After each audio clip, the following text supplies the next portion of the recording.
So good. Baking, kittens, giant turquoise cat. Go read those.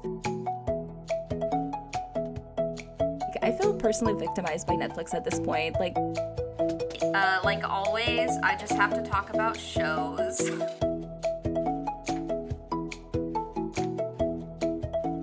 Hi friends, and welcome to another episode of The Reading Queens. We are here to talk about books like we do. I feel like I start this the exactly same way every single time now because I don't have a script and this is what comes. But you know what? It's fine. Okay, it's fine. So you're more scripted with no script. Yeah, I know, right? That's funny. But yeah, we're hanging out. We're having fun because why wouldn't it be fun to talk about books? I'm Valia. Hello. I'm Hanna. I'm Tess. You didn't tell us who was going first. Yeah, I don't know. We both paused awkwardly and then talked over each other. Oh, that was funny. Okay, Hi. Hanna and then Tess, because alphabetical order yes. works for my brain. Okay. Hi, I'm Hanna. Anyway. Hi, I'm Tess, if you need to know that a second time. Yes, I'm keeping all of this in. Oh my gosh. We were talking about editing before we started, and I was like trying to figure out how I wanted to edit going forward, and maybe I'll just not edit. Not edit Keep ever it all again. in. No more editing. This is what you get. Raw footage, raw Soundage. sound, whatever. Anyway, soundage. But yeah, so our topic today is our favorite reads of 2022, which is insane to think about that we're doing this topic. Like, we're in December. The year is over. Anyway, okay, sorry. Just my brain short-circuited there for a second. I'm amazed by this and incredibly grateful that we've had like a whole year of podcasting. I mean, we took a break. It's just summer. Let's not talk about that. It's just summer, but we are taking another break. Sorry, It's just guys. Christmas. Spoiler alert. It's just Christmas. We will be back in the new year. I wanted to say that before we got started talking about books because we are taking a little December break. There will be throwback episodes. Some are our favorites, so definitely check those out, especially if you came in, later to our podcast. But we're very grateful for every single one of you who listen to us and just like interact with us. And we just this big book club of bazillion books because we always mention so many. But yeah, so first of all, Hanna, how is life? Tell us how you been. How I've been?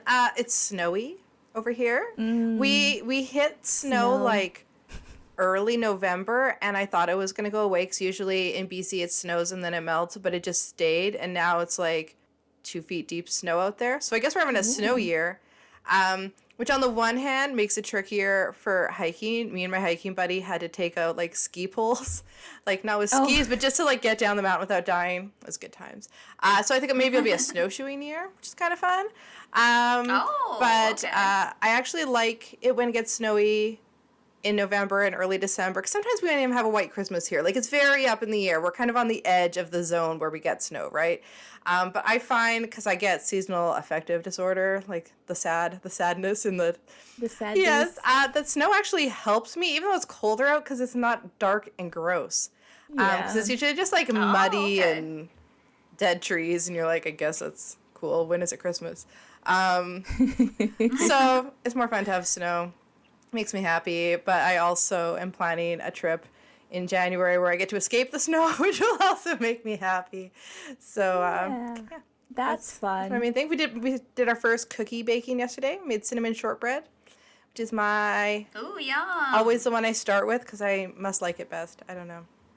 And I always double the batch. I don't know. I always double the batch, and then I'm like, why did I not remember that I don't need to double this batch? Because it's funny. huge. So I made about 1 million cookies, but we like to give cookies to friends and take them to parties and things. So it's all good. Cinnamon shortbread. Got our tree up. That's cute. All that stuff. Nice. Feeling the vibes. Feeling the vibes. That's cute. We were watching, so just a side note, we were watching this movie, Christmas movie, and I actually like walked in on a half of it. I don't remember what it was called, but they go to this like vineyard or something like that, and they go there in the middle of winter, right? Mm-hmm. But there's like no snow anywhere, and they have the fake snow on screen, like they added later, that doesn't touch the ground ever. It's So the whole snowy. place, yeah. So the whole place is just dead trees and like dirt everywhere. And she's like, "Oh my gosh, it's so beautiful." And I was like, "Where? You couldn't even like CGI some snow." Look, this is so ugly. This is not when you're Anyway. supposed to set the vineyard movies. Those are the No. the summer movies for finding yourself and getting Yeah, over a divorce or exactly. something, aren't they? Aren't you supposed to meet like some older man at a vineyard? I think that's how those movies work. Yeah, that sounds think about so. right. I don't know. That was just sorry. Side note. Anyway, Tess, how are you? I'm doing great. Like always, I just have to talk about shows. Yes, please. Oh my gosh, that's seriously all I ever talk about. I'm sorry to anybody who's just like does not want to hear. I want to hear about your But this shows. time it's I not want to an- hear about shows. Well, this time it's not an anime that I have to talk about. Me and my husband for the last 2 days, we binge watched the Netflix show 1899, which is by the same creators of the show Dark, which is one of my all-time like favorite shows. It's really good. It has like mystery, suspense, some sci-fi aspects. It's super, super good from beginning to end. It kind of gets crazy. You kind of need to have like this like chart at one point where you're like, okay, this line's up here, and this line's up here, and blah, blah, blah, blah. There's like different timelines. Okay, Dark is really good. Go watch Dark. But this show's by the same creator, so as soon as I saw this was coming out, I was so excited because I was like, oh yes, give me more of those vibes. And we watched it. It was super good. It was like pretty similar in like genre where it's like a mind bender. There is definitely some like, it really just like, you don't really know what's going on. Is for it like most of time and you're, like, making travel-y? theories. I was trying to guess from the poster. I didn't actually watch the trailer. Yeah, and I don't want to say too Yeah. much because I don't want to tell you what it is because that's part of the fun is wondering what's I going see, I on. see. But it kind of gives you like it kind of makes you think about like the show Lost. You're like, oh, is this like that type of show? But it also makes you think of like Inception. You're like, oh, or is it that type of show? A little bit of like maybe some like Matrix vibes. You're like, or is it that? And yeah, we were just like tossing out theories the whole time. I mean, like, oh, what if it's this? But it was really, really cool. It's only 8 episodes. I really hope they do more seasons. But yeah, even just that season was really good. It was very fun. That's my update. Okay, now watch the Wednesday. show that I like this week. Yes, I do need Do to watch I need to watch Wednesday? Wednesday? It is on my yes, It's on you my do need list. to I watch told my Wednesday. husband we were catching up on anime right now, but I think we're almost caught up because we caught up on. I My Hero made my Academia. parents watch Wednesday with me. Like, I watched the first 2 episodes and I was like, okay, that's it. I'm making my parents watch this because my mom does not look anything spooky. And she just wasn't, like, ever an Addams Family fan or anything like that. And I'm not either. Like, I've seen, the 90s movies and, like, I've seen the episodes of the original show, but I've never was like, oh my gosh, this is, like, my fan base, right? And my dad was a fan growing up. Cute. So he was Aw. like, I want to watch this, right? It's like before I watched the first 2 episodes and I was like, okay, I can't do a show right now. I'm in the middle of NaNoWriMo. Like, I have to finish, blah, blah, blah. So I watched the first 2 episodes to reward myself for winning NaNoWriMo. And I was like, we have to watch this together. So I was like, okay, hi guys, let's watch the show together. And my mom was like, is it going to be creepy? I'm like, no. So It's like a it vibe, actually- right? it's a vibe. Yeah, exactly. So it was so freaking good, you guys. I am absolutely obsessed with it. And my mom is so cute. She comes home from work and she was like, oh, you know what? I felt so excited because all the nurses were like, have you seen this show Wednesday? And I actually watched the whole thing and they haven't. So I was like up to date. Winning. Oh my gosh, that's so Yeah, cute. she was so cute about it. But you guys, seriously, please come watch, please watch it because I have so much that I want to discuss. It's really, really good writing. Like, the way they filmed it is really good. Everything, production, everything, characters. But like, even the storytelling aspects, I was like taking notes. I need to watch it again so I could take notes because some of the stuff I was like, Oh. this is good. I've heard nothing but good things from anyone who's watched it, so it was already on my list. But I will bump it up my list. Yeah, please bump it because I need to talk. I'll watch to it. somebody I'll watch who's it next week. I'll watch it next watched week. Okay, perfect. My thing, I don't know. I am like terrified of loving this show so much because every single time I've loved a show this much, it's been canceled. Oh, yeah. And I'm like, This is the worst thing ever, Netflix, okay? I told the girls, I'm like, I feel personally victimized by Netflix at this point. Like, all of their shows that's just fair. get canceled. I think fair. that they track your data and then cancel your shows. They're like, oh, Valia is really into this one. Exactly. Thank with you. Because my I'm glad shows you mostly do understand. okay because I watch a lot of. They haven't canceled any of the animated shows I've been into, so I'm still like, Okay. it's okay. That is what I love Netflix for most. I love them for a lot of things, honestly, because they put out some good content. But they put out the best all ages cartoons of anyone right now. Okay. I think things that I can actually watch with like all 3 of my children, 5 to 12, and me and my husband, and we all like it. It is very difficult to find shows like that. Yeah, that's a pretty rare. Yeah. Oh my gosh. Okay, well, good for you. I Just know. kidding. So just get into Dragon Prince, okay? They're still making 3 more seasons. Oh, okay. Cool. I think Wednesday's done really well, though. Yeah. I think. But you know I have what? faith in Okay. it. I have faith in it. My dad was like, "Oh, there's some show with like Sylvester Stallone or something like that just came out on Peacock or Paramount. I don't know, some whatever." And he's like, station. "It barely even came out, and they already renewed it for like 2 more seasons. So I think your shows will be fine." I'm like, "Dad, Julie and the Phantoms literally blew up like insane and crazy and everything, and they still cancel it after a year of limbo. Like."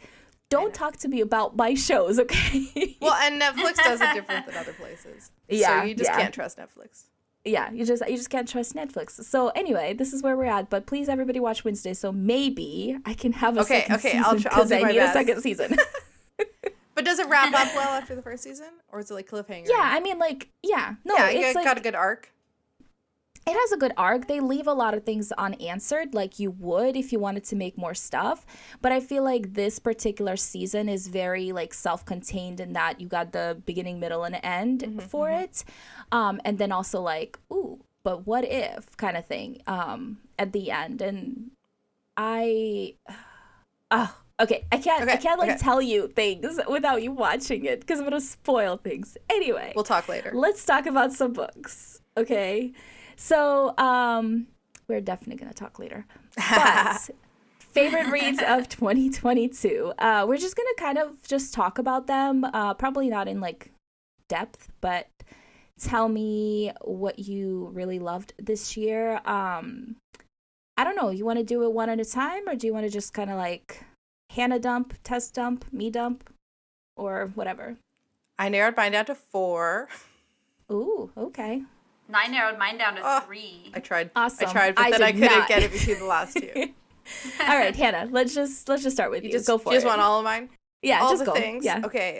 Yeah. I We'll just talk about them. I kind of went by genre, like Okay. category. I was like my favorite out of different categories because it is hard to choose. So my first one I'll say is my most recent one I talked about, which was Once Upon a Broken Heart by Stephanie Garber. And I think that, okay, you know, we're all indie fantasy authors, and I read mostly indie fantasy books, but there's like a different vibe between the trad fantasy books and the indie fantasy books. I don't feel like there's a difference in quality a lot of the time, but I feel like the writing's a little different and the vibe is a little different. So sometimes you're in the mood more for one than the other. That's just my theory.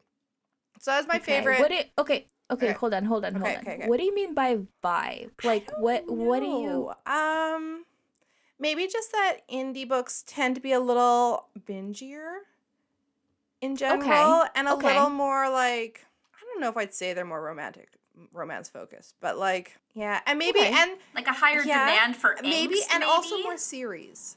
I think the indie fantasy tends to write in series like longer than a trilogy most of the time, because it's a good business model and a lot of readers really just want the same characters over and over again. Whereas trad, there's a lot of like standalones and duologies because they're nervous about long-term sales of something, and I think that affects storytelling too. Okay. So interesting. Yeah. Sorry, continue. Yeah, no, it's good. Like I said, I love both. I just have noticed I have different moods. So I really enjoyed Once Upon a Broken Heart. I talked about it more recently. I just got the audiobook for The Ballad of Never Ever, I think is the second one. Never After. So I still say it depends on how much I like the second book. But I had a lot of fun with the first book, and it was kind of just the mood I was in and just what I wanted it to be. So Yeah. whimsical, fun, good times.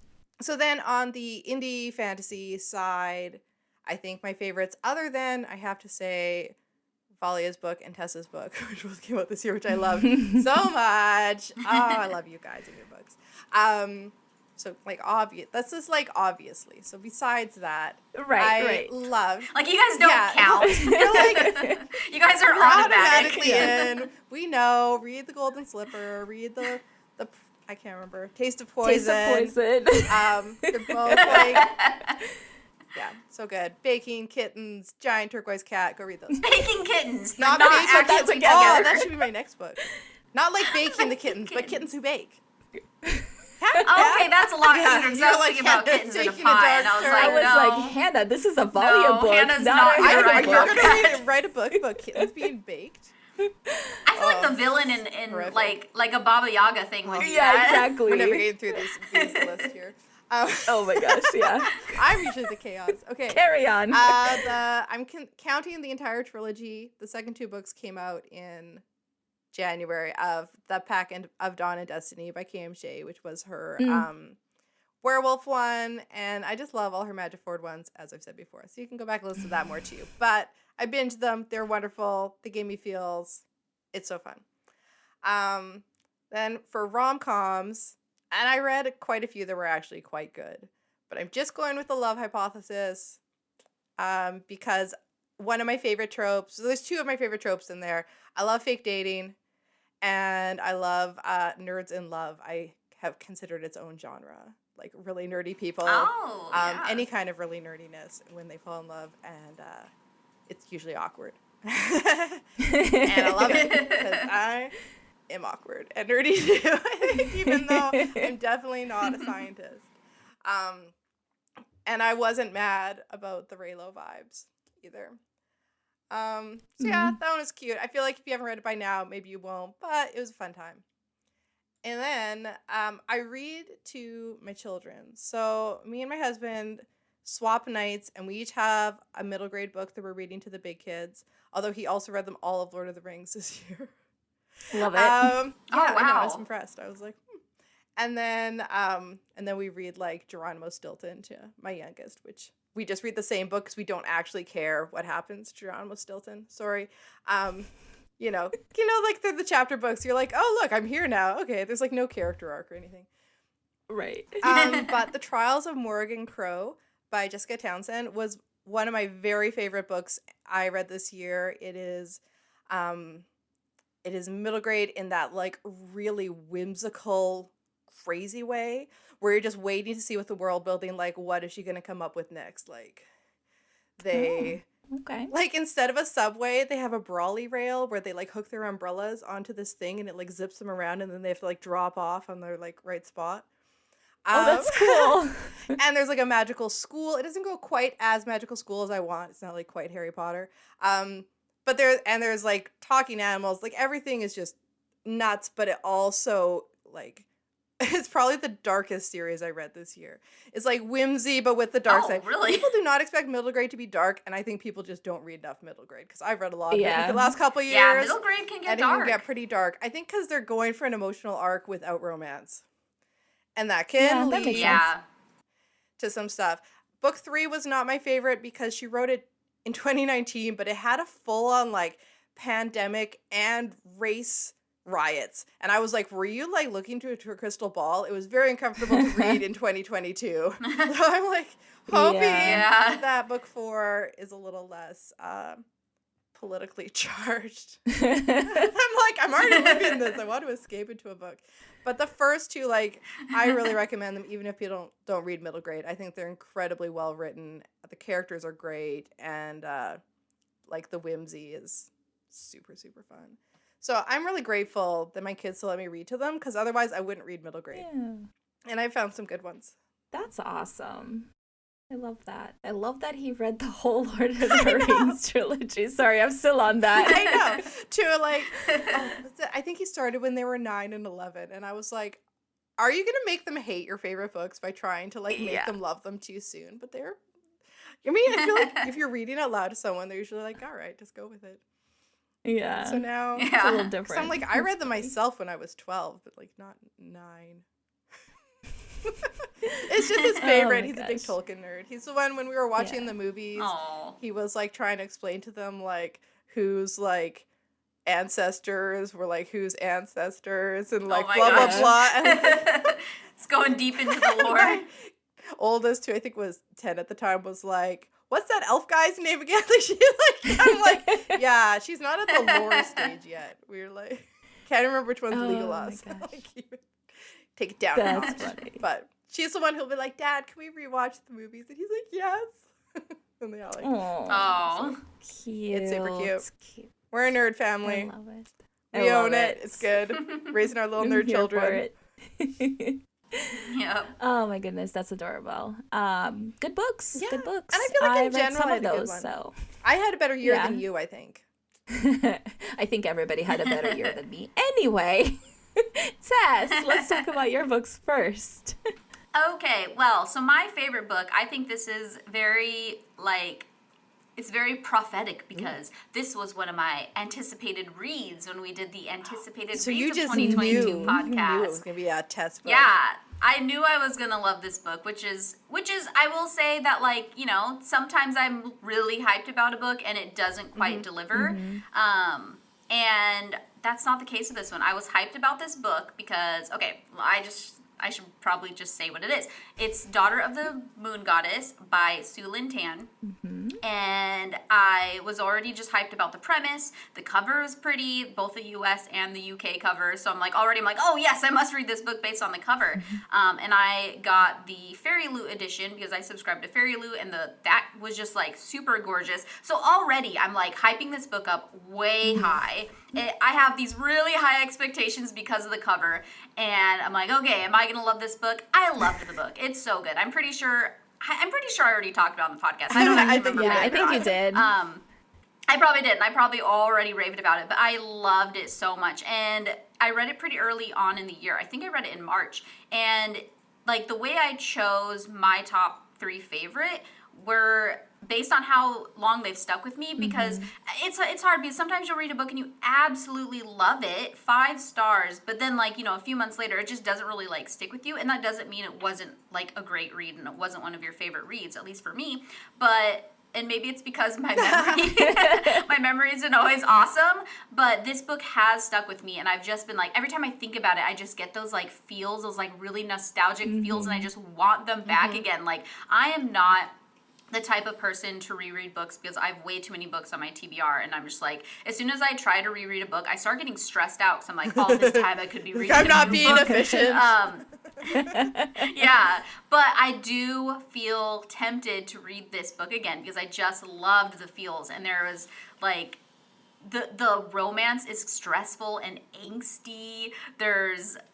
It's just so good. It just gave me so many feels. It gave me good feels. It gave me stressful feels. The setting was gorgeous. It was just so good, and I'm so looking forward to the sequel, which I could read right now because it is out. Heart of the Sun Warrior. It is out now, but I am also getting the fairy edition of that one. I'm like, I want to physically read the beautiful copy in They my are hands. very Like, pretty. I could get the ebook. Like the naked hardcover so pretty. was so lovely for those. Yeah, they really went all out for those editions. So I'm like waiting on that one. And if I get too impatient, I'm gonna get the ebook or the US editions, because I don't have a problem with buying multiple of the same book, especially if it's my favorite book of the year. So honestly, like we'll see. I'll probably end up buying 4 editions different later. editions of that book.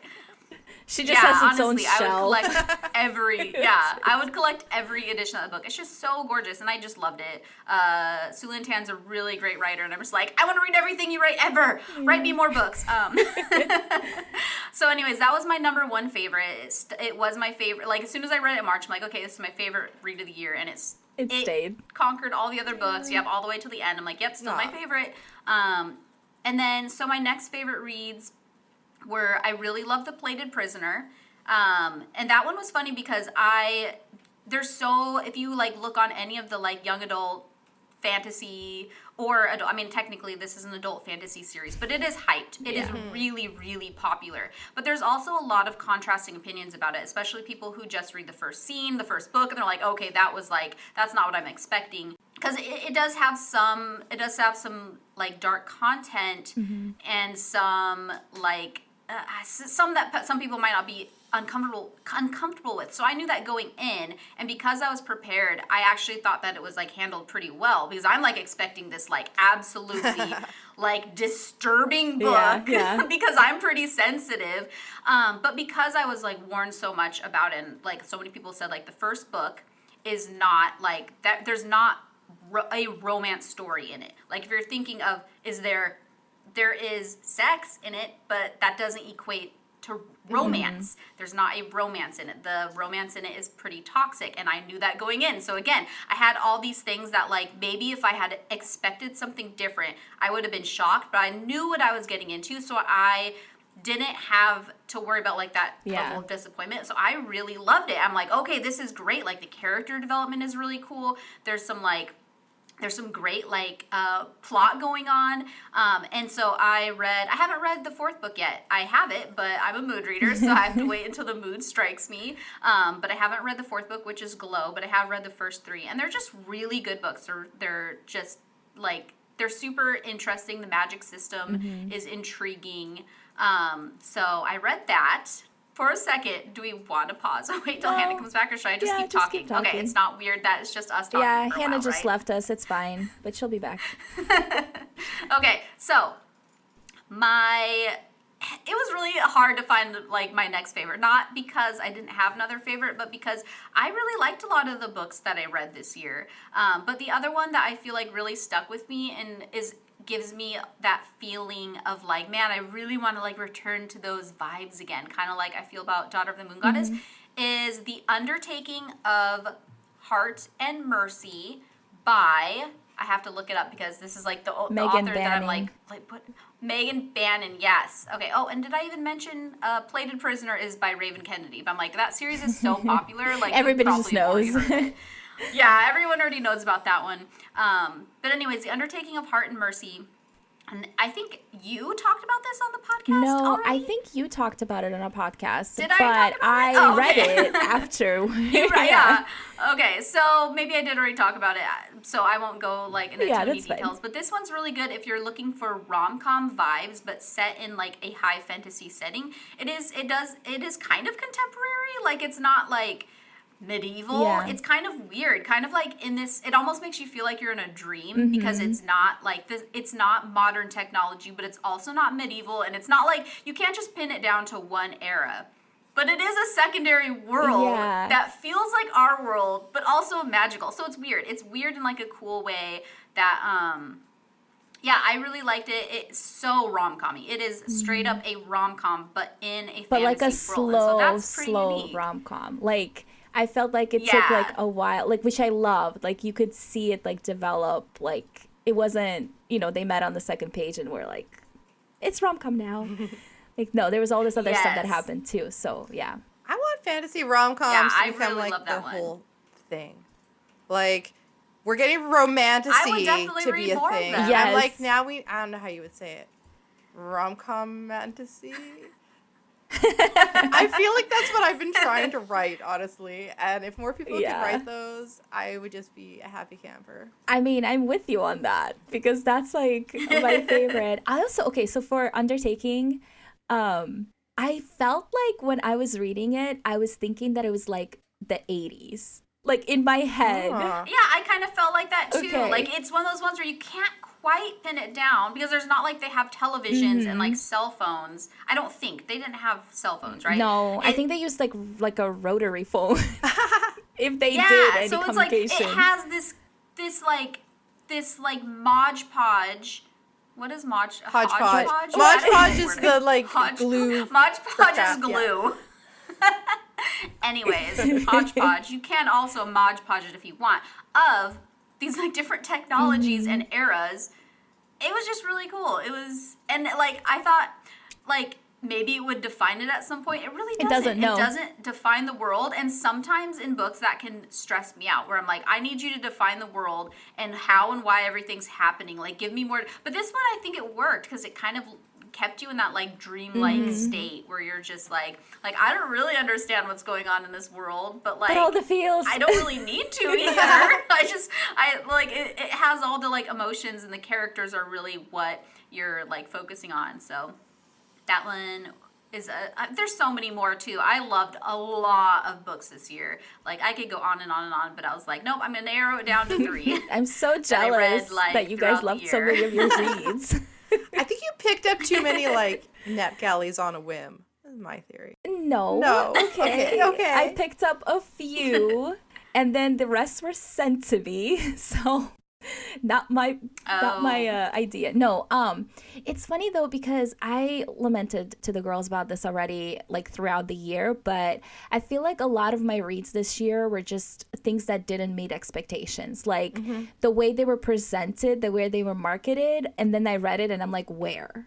I don't what, like, you guys missed the mark on this. And it honestly was a lot of traditional published stuff, which I feel like sometimes sad to me. They're trying to make their net too wide with books, like trying to like, you'll like it and you'll like it and you'll like it wrong. Yeah, and you're like, no, like marketing it to a certain. They're like, oh, but these people will like it, so I'm going to market it this way. But it's like you develop those expectations. Yes, like if you but if you give me a very atmospheric romance, there should be romance in this book, like.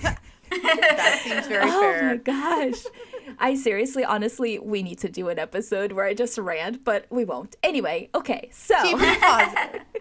Let's keep it positive. No, I did read some really good books, and I will start out by saying that 3 books that were like my absolute favorite reads this year are arcs that come out next year. So I will mention those first because everybody, and I'm not kidding, everybody needs to go pre-order these books immediately, okay? Just letting you know. But the first book, no surprise, Silver in the Bone by Alexandra Bracken. I love this book so hard. I can't even explain to you how much I love it. I will probably talk about it next year when it actually comes out and people can read it, but it gave me everything. And Alex is an amazing writer already, and like I've always enjoyed her books, but this one, because it has like the Arthurian vibes and like all the things like rivals to friendish to lovers, maybe possibly, I don't know. And there's like a lot of atmospheric scenes, and like it's so good, you guys. And I read it multiple times for her because I read it early, but it's just, I love it so much. And I think she just outdone herself with this book. So 100%. Book number 2 is Divine Rivals by Rebecca Ross. And if you guys have been on the podcast before, you know that I love Rebecca's writing as well. Very beautiful. I make everybody read her books. Podcast. And we had both of them on a podcast. True, because I'm a fangirl. Anyway, but Divine Rivals, it comes out next year, and oh my gosh, it is so good.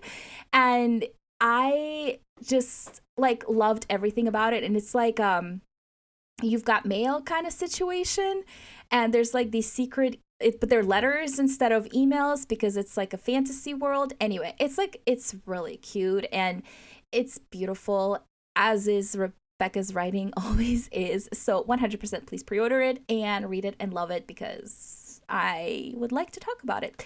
Anyway, and then the last book that is a pre-order that I really, really loved is Not Your Ex's Hexes by April Asher. And this is book 2 in like her standalone series. And these are like paranormal rom-coms. And they're so fun. It's so great. And I love them a lot. So yeah, that's definitely a win for me. But other than that, some of the books that I've really enjoyed, I'm just going to go through them super fast because I read a lot of books this year and I enjoyed like 10% of them.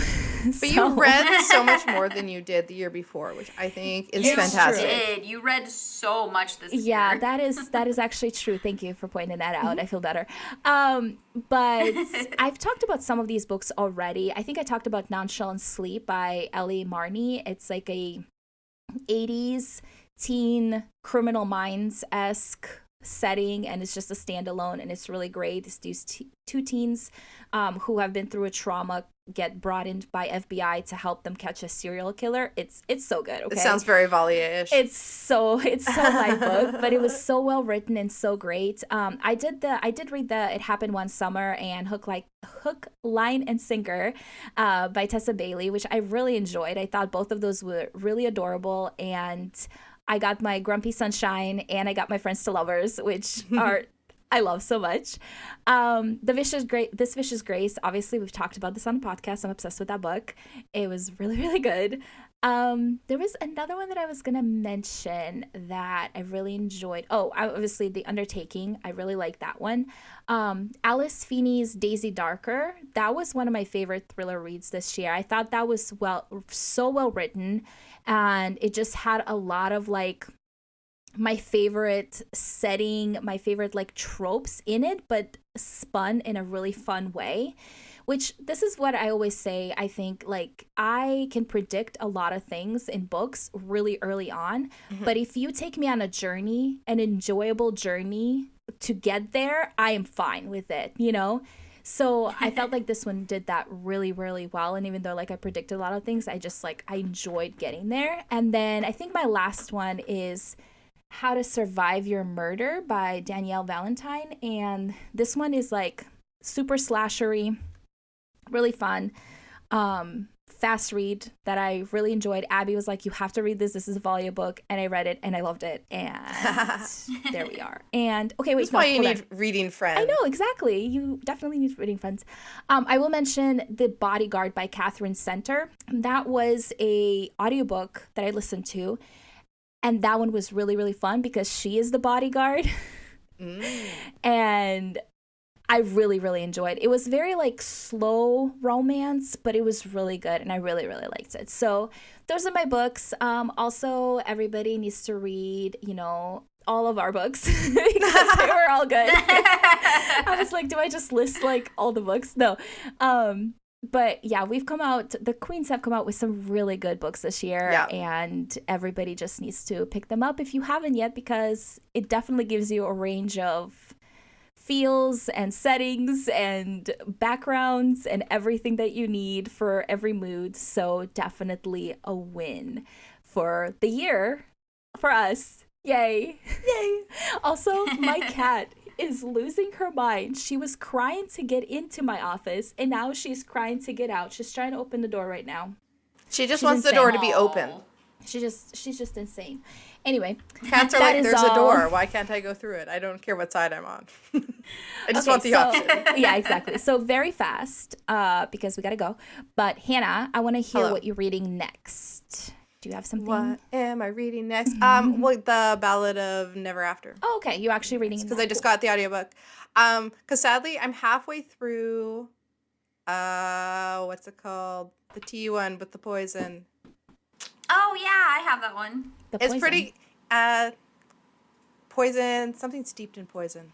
A magic steeped in poison. Yeah. The tea book. The tea book with the cute pink cover. And it's really good, but I only read my books from the library. And because I haven't been drawing enough, I haven't been listening enough, which means I have to wait for it to come back because I only got halfway through. Oh, it expired. And I have to wait for the hold because someone else had it on hold. So, but that's okay. Oh, no. So hopefully I'll just and it was just getting to the romance too. I was like, come on. Oh, man. It's okay. I'll finish it later. And yeah, I'll move on to Ballad of Never After and then finish that one. And then I also have the next tea book in my hold cycle. So I'm hoping it comes soon. I'm just too cheap to do Audible, guys. I just live at the whim of my library and it mostly works. It's a good solution. Yeah, it works. Why not? Use the libraries. Please, guys, use the libraries. Tess, what are you reading next? Well, I just finished my book that I was reading late last night. I just got done reading The Girl Who Fell Beneath the Sea by Axie O. And so I'm like, oh, what do I read next? And since I'm a mood reader, I can't really guarantee it. But I think I'm craving Zodiac Academy book 2. I feel like I just want something fast. And I did finish book 1, and it was it's exactly what it, it is what it is. Just what you thought it would be. Yeah, and it's it's fun. It's fun. It's fast paced. There's a lot of drama. It's like a CW show, and I'm not always in for a CW show. Like sometimes that drama is like way too much for me. But like sometimes I just want to sit and like just shove things in my brain. I don't want to work for it. Just put it in my brain and let me be entertained. And that's what this is. And like I think I'm in that mood right now. So love it. I'll probably I might read that next. That's fun. I am still reading. I feel like I said this last episode, but I started The Last Party by Claire McIntosh, and I'm like halfway through it.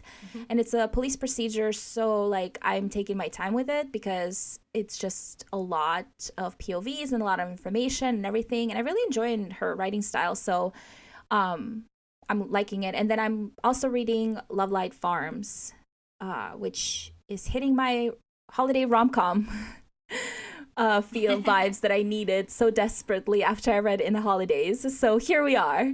2 books right now, and I'm still buddy reading with Tess. I'm waiting so for there's this that. like holiday novella I hear is coming. What? Short story. Talk about it. Okay. So I'm hoping it's coming soon, and it's with this like really great couple from this book called Thunderbird Academy that I love, and I hear they make out in it. So I'm excited for that. All right, so now I have to put this novella out before this podcast goes live because it was supposed to be a surprise, but okay. I didn't say who wrote it. I don't know where you're getting this from. Yeah, it's a secret. So Yeah, who wrote Thunderbird Academy? I don't know. You brought up Christmas, okay? Oh, It's and we true. also we should mention Kay's Nutcracker retelling because I'm excited to read that. It's in her Bitterthorn world, but she says it stands on its own, which is good because I'm reading those, but I am not like all the way caught up. But it's like a Christmassy vibe Nutcracker retelling, and she put a lot of her like feels into it. And it's supposed to be super heartwarming, and it's free. It is free. It's free. I will link it. It is free. And it's like this adorable fairy snowflake cover, and so that's my next ebook read, and Yeah, it there should you be go. yours as well. Yeah, Hannah For said, Christmas. so there you go. So then you have to do it. That's how the podcast works. That's how the podcast. I mean, technically, this year I have read a lot of the books that I was like, I'm gonna put this on my TBR, and I read it after the podcast, and I did. So there is that. That's pretty impressive. The podcast does work sometimes, not always. It's our own like support group for our TBR. It is. It's my little pusher. It like forces me to actually get through. Do you see Every time Chefs? Tess brings up Daughter of the Moon Goddess, I'm like, why haven't I read that book yet? and then if you don't like it, I'll be mad at I you. won't so there's tell a lot you. of pressure. Yeah, exactly. Just don't I'll be talk like, about it. I haven't read it yet. I don't know.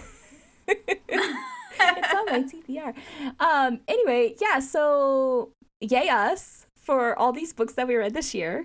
If you guys have a favorite read from the year, please let us know, because I'd like to hear if you read any of these and loved them, or if you have some other that you would like us to check out because they were your absolute favorite. Yeah, we'll be back in January with new episodes, but there will be episodes coming in the next couple of weeks that are throwback. I mentioned this in the beginning. I'm mentioning in the end, just in case you did not listen to my intro, because sometimes people miss that. It's fine. But before you go, please leave us a star rating or a review on your favorite podcast platform. You can follow us there as well, so you know when new episodes are coming out. Also follow us on Instagram and Facebook at Reading Queens Pod. And yeah, come hang out with us, talk to us. I have nothing else to say, but I hope you have a fantastic holiday season. Enjoy the snow if you have it, and if you're like me, there's some clouds in the sky today, and I'm very happy. So there is that. And yeah, that is all. We'll talk to you guys later. Bye. Bye.